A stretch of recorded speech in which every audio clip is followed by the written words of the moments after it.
পারবো না বলে আসলে কোনো কিছুই নেই। একটা জিনিস মনে রাখবা, যখন কোনো কিছু তুমি পারবো না বলে রেখে দিবা, তখন এই একটা কথায় মাথায় আনবা যে আমি আজকে যেটা পারবো না বলে রেখে দিচ্ছি, এটাই কিন্তু আমার সফল হওয়ার জন্য একদিন রুখে দাঁড়াবে।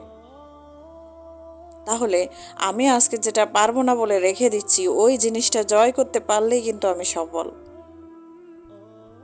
আজকে আমার ঘুম আসতেছে, প্রচণ্ড ঘুম আসতেছে সকালবেলা, যে আমি পড়াশোনা করতে পারবো না, কিন্তু আমি ঘুমাইনি।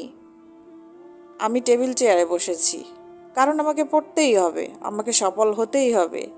অন্য অন্য দশজনের চেয়ে আমাকে একটু ডিপেন্ড কিছু করতে হবে। আমি অন্য দশজনের চেয়ে একটু নিজেকে আলাদা করে দেখতে চাই। আমি বাঁচতে হলে বাছার মতো বাঁচব। আমি বীরের মতো বাঁচতে চাই, যেখানে মানুষ আমাকে দেখে কিছু শিখবে, আমাকে অনুপ্রেরণার উৎস হিসেবে দেখবে। তাহলে আমি যদি আজকে হেরে যাই, তাহলে আমার থেকে মানুষ কি শিখবে? আমি হেরে গেলে আমি মানুষের অনুপ্রেরণাকারী হব কিভাবে? কথাগুলো কিন্তু তোমাকেই বলছি, যে আমাকে দেখছে। তাহলে তুমি আজকে পারবা না বলে যে এই জিনিসটা রেখে দিচ্ছ, সেটা কিন্তু তোমার জন্য কাল হয়ে দাঁড়াচ্ছে। পারবো না বলে কোনো কিছুই নেই। তোমাকে যারা বলতেছে তুমি পারবা না, তারাই কিন্তু পারে নাই। পারে নাই বলে তোমাকে বলছে যে তুমি পারবা না। তোমাকে দেখিয়ে দিতে হবে যে তুমি পারবে। আসলে এমন কি হয়েছে কখনো, কেউ যারা সফল হয়েছে, রিমার্কেবল রেজাল্ট করেছে, তারা কেউ পারেনি, বা কোনো কিছু তারা ডিঙিয়ে যেতে পারেনি? এমন কি হয়েছে কখনো? হয়নি। পড়াশোনাতে আসলে কঠিন কিছুই নেই, তুমি নিজেই পড়াশোনাটাকে কঠিন করে দেখছো।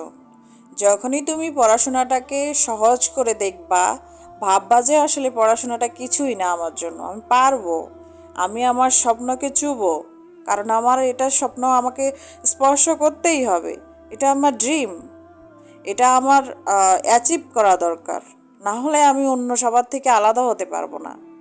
তখনই তোমার কাছে এটা সহজ হয়ে যাবে। আচ্ছা, খুব সূক্ষ্ম একটা চিন্তা করে দেখো, আমরা যখন বছরের শুরুতে বই পাই, বা আমাদেরকে স্কুল জীবনে যখন বই দিত, তখন আমাদের কাছে মনে হতো না এটা পুরো একটা অজানা একটা জিনিস? কিন্তু বছরের শেষে গিয়ে কি সেরকম মনে হইতো? মনে হইতো না এখানে প্রত্যেকটা পাতা আমাদের চিনা? ঠিক তেমনই তুমি যখন কোনো একটা বিষয়কে রপ্ত করতে থাকবা দিনের পর দিন, দিনের পর দিন, ও বিষয়টা তোমার জন্য সহজ হয়ে যাবে। আজকে থেকে তুমি দেখা যাচ্ছে যে এক সপ্তাহ একটা টার্গেট নিয়ে তুমি হচ্ছে যে 5 ঘন্টা ঘুমাও। হ্যাঁ, আমার 1 মাস পরে পরীক্ষা, আমি এক সপ্তাহ একটা টার্গেট নিলাম যে এই মাসে আমি 5 ঘন্টা করে ঘুমাবো। তাহলে প্রথম 1 সপ্তাহ তোমার কষ্ট হবে। 1 সপ্তাহ টার্গেট নিয়ে তোমার প্রথম 1 সপ্তাহ কষ্ট হবে, এরপর তুমি ওটাতে অভ্যস্ত হয়ে যাবা। হ্যাঁ, আমি তোমাকে বলতেছি না যে তুমি সারা জীবনের জন্য 5 ঘন্টা ঘুমাও। জাস্ট কিছুদিন, যখন তোমার পরীক্ষা আসতেছে, কারণ পরীক্ষার সময় ভালো রেজাল্ট করতে হবে। এই যে কিছু কিছু জিনিস আছে, যখন আমাকে যেই সময়টা যেখানেই কাজ লাগাতে হবে। তোমার অনেক বন্ধু বান্ধব আছে যারা কিন্তু নাটক দেখতেছে, খেলা দেখতেছে, সিনেমা দেখতেছে, তুমি তাদের সাথে গিয়ে মিশো। কেউ কি তোমাকে মানা করবে? করবে না। হয়তো বাবা মা কিছুদিন বকা দিবে, এই যা। কিন্তু রেজাল্ট খারাপ হইলে কিন্তু আলটিমেট তোমারই ক্ষতি। বাবা মা কারো চিরদিন বেঁচে থাকে না, ভাই বোন কারো সাথে চিরজীবন থাকে না। কিন্তু তোমার কেরিয়ার তোমাকেই গড়তে হবে। বাবা মা কারো কেরিয়ার গড়ে দিতে পারে না, তারা শুধু তোমাকে সাপোর্ট দিয়ে যাবে, তোমাকে অনুপ্রেরণা দিতে পারে যে তুমি কোনো কিছু করো। তো তাহলে দিন শেষে তোমারটুকু তোমাকেই করতে হবে। তাহলে তুমি আজকে কেন বসে আছো? আজকে আমি আমার জীবনের সাথে এত লড়াই করতেছি, আজকে কি আমার বাবা মা আমার সাথে আছে? নাই। আমারটুকু আমাকেই করতে হচ্ছে। জীবনের এই সময়টা এসে আমি কিন্তু একা। তো ঠিক তুমিও একটা সময়েই একা হয়ে যাবা। তোমারটুকু তোমাকেই করতে হবে। তাহলে কেন বসে আছো? কি কারণে বসে আছো? কেন ঘুমাচ্ছ?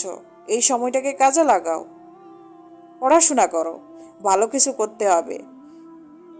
একটা জিনিস আসলে সব জায়গায় লেখা থাকে, সকল চাকরির ক্ষেত্রে লেখা থাকে যে থার্ড ক্লাস আসলে নেয় না কোথাও। এই জিনিসটা আসলে কেউ কখনো বলে না। যারা থার্ড ক্লাস পায় না, তারা আমি মনে করি ফেল করা ভালো। অনেকেই আছে সি পায়, বি পায়, ওটা পাওয়ার চেয়ে ফেল করা ভালো। ভালো রেজাল্ট করো সব সময়। যদি সিজিপিএ 4 হয় 3-র উপরে থাকতে চেষ্টা করো, আর যদি 5 হয় অবশ্যই 4-এর উপরে থাকতে চেষ্টা করো। এর নিচে গিয়ে আসলে কোনো একটা কিছু তেমন একটা লাভ হয় না। ভালো রেজাল্ট করার চেষ্টা করো। এতে কি হবে, ভালো কিছু তুমি করতে পারবা, তোমার কনফিডেন্স বাড়বে যে আমি অন্যদের চেয়ে এগিয়ে আছি। সি পাওয়ার চেয়ে আমি মনে করি ফেল করাটা অনেক ভালো। তোমাকে কিন্তু কেউ বলবে না তুমি সি পেয়েছো, অনেকেই বুঝেও না, অনেকেই বুঝবেও না, কিন্তু যাদের সংস্পর্শে তুমি যাবা, যারা তোমাকে ভালো করে বুঝবে, যারা পড়াশোনা করে, তারা বলতে পারবে। তোমার একটা টিচার বলতে পারবে যে তুমি ভালো রেজাল্ট করো, উনি সবসময় তোমাকে বলে ভালো রেজাল্ট করো, ভালো রেজাল্ট করো, কারণ উনি জানে সি পেলে যে আসলে কি হবে। সি পাওয়ার চেয়ে তুমি পড়াশোনা ছেড়ে দাও। আমি মনে করি তোমাকে পড়াশোনা এমনভাবে করতে হবে যাতে তুমি 5 পাও, জিপিএ 5-এ তুমি জিপিএ 5 পাও, এবং 4-এর মধ্যে তোমার স্নাতক এবং স্নাতকোত্তরে যেন তুমি 5-এর মধ্যে 5 পাও। এভাবে তুমি পড়াশোনা করো। যদি সি বি পেতে চাও তাহলে তুমি পড়াশোনা করো না, বন্ধ করে দাও। আমি তোমাকে বলতেছি বন্ধ করে দাও, দরকার নাই তোমার ওই পড়াশোনার। যেই পড়াশোনা তুমি পড়াশোনা করে ঘরের মধ্যে বসে থাকতে হবে, প্রয়োজন নেই। আমি আশা করব নেক্সট দিন থেকে তুমি ভালোভাবে পড়বে, ইনশাল্লাহ ভালো রেজাল্ট হবে। কেমন লাগলো অবশ্যই জানাবে ভিডিওটা। ধন্যবাদ।